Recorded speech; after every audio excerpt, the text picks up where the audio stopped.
Bon matin tout le monde, bienvenue dans On jase de chasse à pêche de plein air avec moi-même Steph Mollette. J'espère que vous allez bien ce matin en direct de Las Vegas. J'espère que...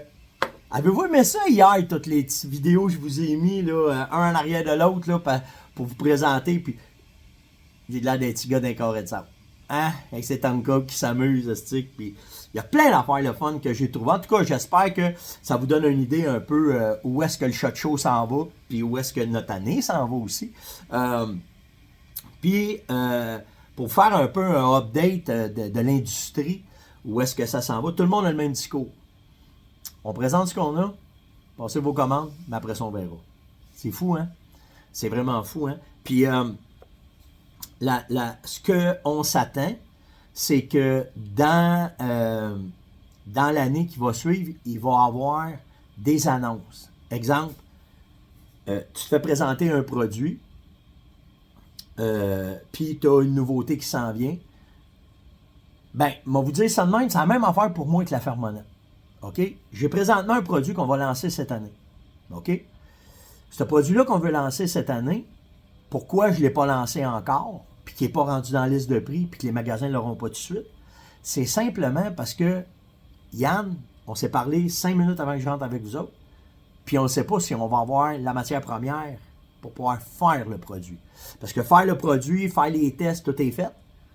Mais là, il faut garder les quantités, nos prévisions de vente de ce produit-là. Est-ce qu'on est capable d'avoir les quantités pour faire ça? Fait que là, ben, à partir de quand que je vais voir qu'est-ce que je peux faire en quantité, là, je vais appeler mes magasins pour leur dire, rentre-en, puis là, on va vous dire, OK, ce produit-là, il est prêt, puis on va y aller. C'est la même chose pour les compagnies d'armes, c'est la même chose pour les compagnies de munitions, c'est la même affaire, en fait, pour tout le monde ici. Fait que c'est comme ça que ça s'en va. Il y a ceux qui se demandent qu'est-ce que je fais matin avec un chapeau de cowboy. Je vais vous mettre la vidéo. Je suis allé dans une boutique de cowboy, puis je me suis fait faire un chapeau à ma tête. Il est moulé à ma tête. Très, très, très confortable. Je vais vous le dire, là. Tu le sens pas, tu le sens pas sur la tête. Fait que c'est pour ça. Puis là, ben je le ramène, je vais avoir ça. M'envoyer ça sur le coco en descendant. Fait que, puis je vous ai fait faire la vidéo. J'ai fait la vidéo pendant qu'il moulait. Tu sais, on voit ça. Ben là, c'est ça. Je me l'ai fait mouler, me l'ai fait placer, me l'a rentré sur la tête. Il l'a vérifié. Il bouge pas, il rentre bien. Toute la patente est faite. Fait que c'est ça que j'ai fait. Fait que c'est pour ça, le matin, que j'ai ce chapeau-là. Puis c'est une maladie. Hein. Les filles, c'est souliers. Le chapeau de cowboy, j'aime ça. C'est vraiment cool. Fait que je vais vous montrer le vidéo que j'ai faite. Fait que c'est ça l'approvisionnement, puis c'est vers là qu'on s'en va. Fait que tu sais, je vais vous donner un exemple, là, puis là, c'est des micros achats, là, OK? Hier, j'ai connaissance qu'il y a une boutique qui arrive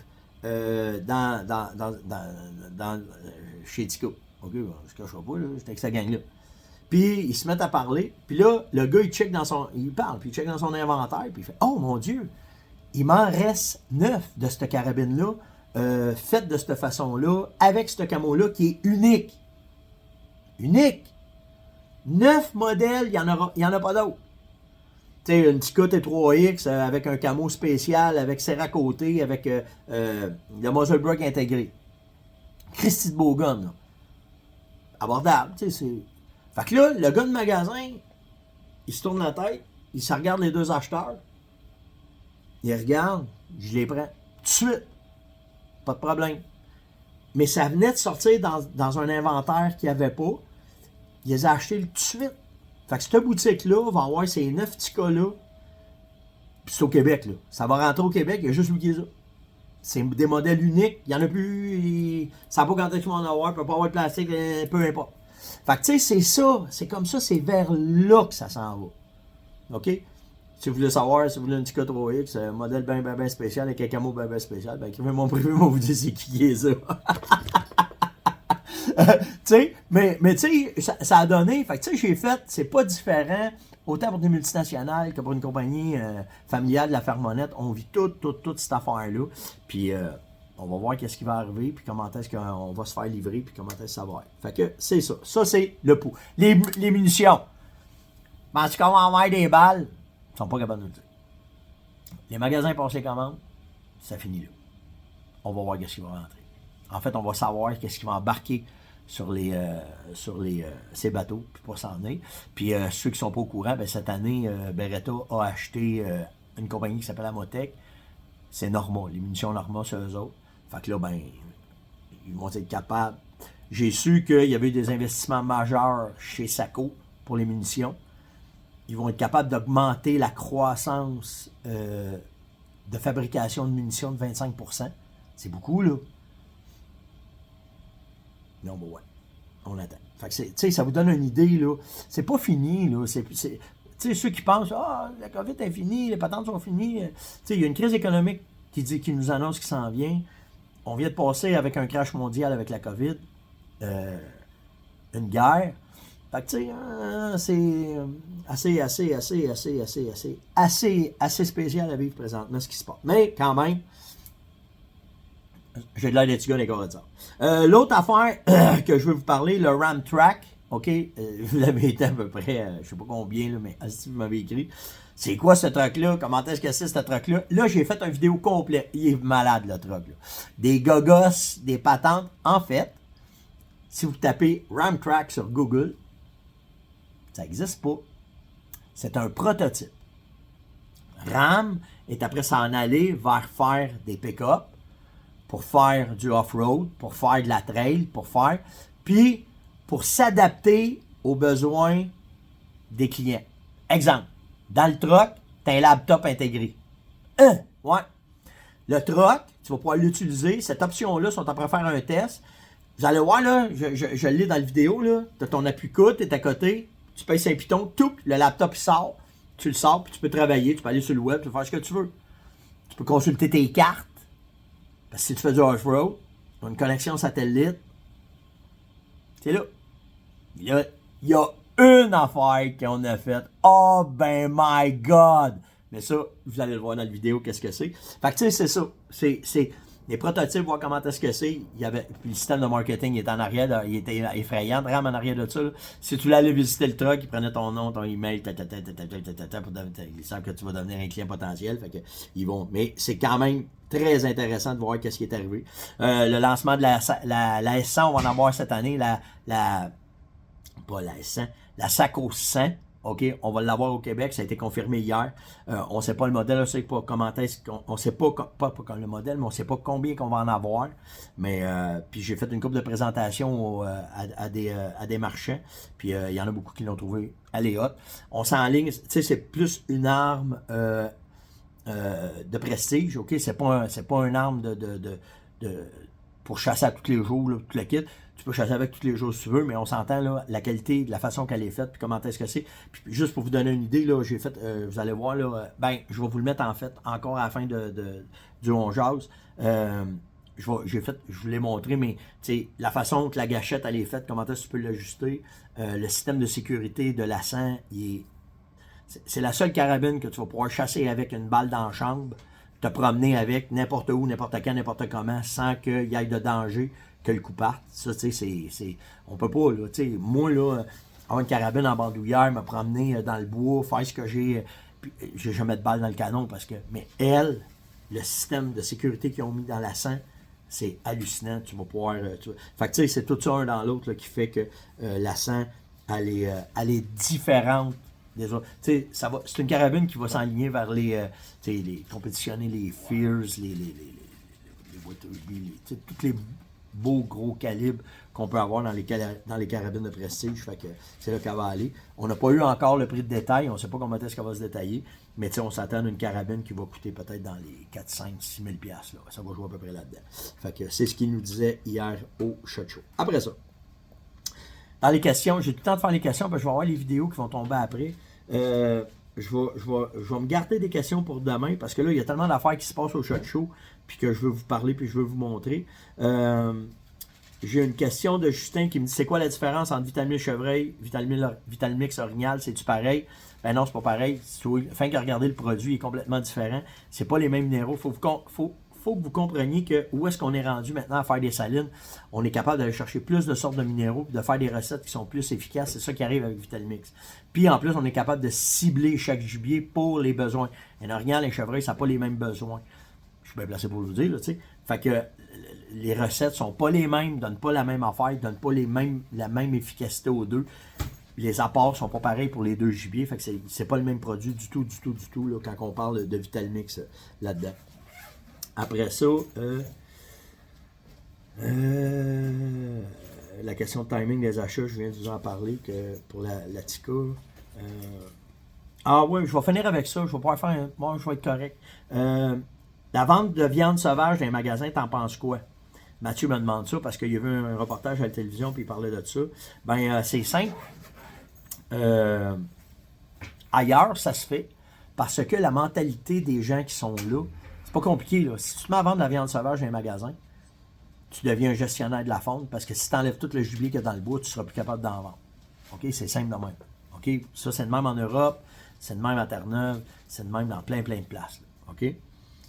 Au Québec, ça pourrait être bon? Ça dépend comment vous allez vouloir gérer le troupeau, comment vous voulez faire ça. Parce que si tu te mets à chasser pour pouvoir vendre de la viande, tu ne pourras pas ramasser ce que tu veux où tu veux quand tu veux, parce que dans le temps de le dire, si tout le monde se met à faire ça, il n'y aurait plus un cristal de gibier dans le bois.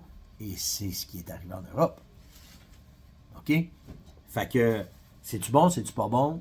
Je ne sais pas. Je peux pas. Ils l'ont fait pour le caribou. Là. Mettez-vous pas la tête dans le sable. Là. Il y a eu des essais qui ont été faits. Quand il y avait bien du caribou en haut, ils l'ont fait, ils l'ont essayé. OK? Comment il s'en est sorti? Qu'est-ce que ça a donné? Comment est-ce que c'était? Je ne sais pas. Fait que, tu sais, on veut tout ça. Si tu regardes après ça en grandeur de l'Amérique du Nord, ils font pas ça. Fait que, tu sais, dans notre habitat, dans notre pays, dans comment est-ce que c'est, ça vaudrait-tu la peine de se rendre jusque-là? Je pense pas. Ça prend des études, ça prend de voir. Mais au bout de ça, c'est rien qu'une affaire. Hein, c'est une question de responsabilité des chasseurs. Puis déjà, on le voit, là. Avec la gestion qui se fait, les lois qu'on a au Québec versus la gestion qui se fait des chasseurs, ben il y a de l'éducation à faire, puis c'est vers là qu'il faut s'en aller, puis c'est vers ça qu'il faut faire, puis c'est vers ça qu'on va vérifier. OK, dernière question. Ce que je vais faire, là, ça va être bien plus simple parce que là, je n'aurai pas assez de temps pour vous, tout ce que je vous ai dit, vous le mettre. Je vais vous mettre des vidéos indépendantes. Là. OK, fait que la gang de YouTube, la gang de Facebook, là, vous allez avoir une vidéo indépendante sur la 100, là, la sac au 100. Ça ne dure pas longtemps, fait que ça va être correct parce que là, je n'aurai pas le temps de tout vous loader ça. Puis la même affaire pour le RAM Track, là, je vais vous faire 2 vidéos indépendantes. Vous pourrez aller les voir, puis vous allez voir ce que c'est. Fait que ça va me permettre de bien finir l'ongeance, puis de pas être, je ne serai pas capable de le domper parce que les internets, avec le monde qui est ici, ça marche pas, c'est zéro. Fait que c'est ça que je vais faire. Fait que les 2 vidéos que je vous dis, je mettrai à la fin, ils vont être à part. La S20, j'ai eu une question de Mathieu. Il dit, ma S20 bleuie, il dit, ça se peut-tu que mon métal il rouille par rapport à ce que toi qu'on voit là, quand tu la présentes? Ben en fait, on prend du Cerakote sur nos carabines justement pour ça, pour combattre la rouille s'il arrive un moment. En fait, c'est une question d'entretien. Si ta carabine, quand elle rentre, puis que tu n'as pas une journée de pluie, une journée de neige, puis tu ne l'essuies pas, puis tu n'huiles pas, ben c'est sûr que tu vas avoir des spots de rouille où elle va picoter, parce que le bleu, il va la protéger sur un certain point, mais pas over it. OK? Ça, c'est la première affaire. Mais... Un bleu, c'est de la rouille contrôlée. Ah, ben merci. J'ai ici un spécialiste qui me dit... qui est là, il fait noir, là, mais je veux juste un nom. Le bleu, c'est une rouille contrôlée. C'est ça que vous sachiez? C'est mis dans l'acide, c'est le métal qui passe à une étape, qu'il rouille, puis tout ça. Chapuis, Ouais. sont encore à l'ancienne méthode. Là, t'es-tu en bédaine? Ouais. Ah, fait que tu peux pas venir devant la caméra! Puis, le Chapuis est encore sur ce système-là. Ouais. Ils font rouiller le métal, puis il devient à un moment donné à une étape qui passe au bleu. Fait que tous les bleus de compagnie, c'est une étape de rouille, c'est de la rouille qui ralentit. C'est une rouille contrôlée. Bon, ben, bleu. Bon. Je pourrais tourner la caméra, mais je suis pas sûr que vous voulez voir ce que je viens de voir. Le fait, c'est que je ne le savais pas. Moi, je pensais que c'était un... Ben, en fait, c'est un traitement du canon. C'est une rouille bleue, là. C'est une rouille contrôlée qui va se faire pour ralentir la rouille. Fait que c'est normal que si tu as de la pluie qui va dessus ou de l'humidité, ben, ça va accentuer. Mon Dieu, la lumière vient de se faire. Vous voulez vraiment pas voir ce que je viens de voir? Non, ça me dérange pas, Luc. C'est correct. Mais en fait, c'est ça. Fait que le Cerakote, ben, ça la protège. Par contre, dans ta question, tu me demandes, est-ce que la qualité de l'acier, elle est différente par rapport à Sako, par rapport à, mettons, n'importe quelle autre compagnie? Ça, on ne parlera pas de qualité d'acier avec Sako parce que c'est eux autres qui sont au-dessus de tout le monde parce que de la façon que les canons sont forgés de Sako, sont forgés à froid.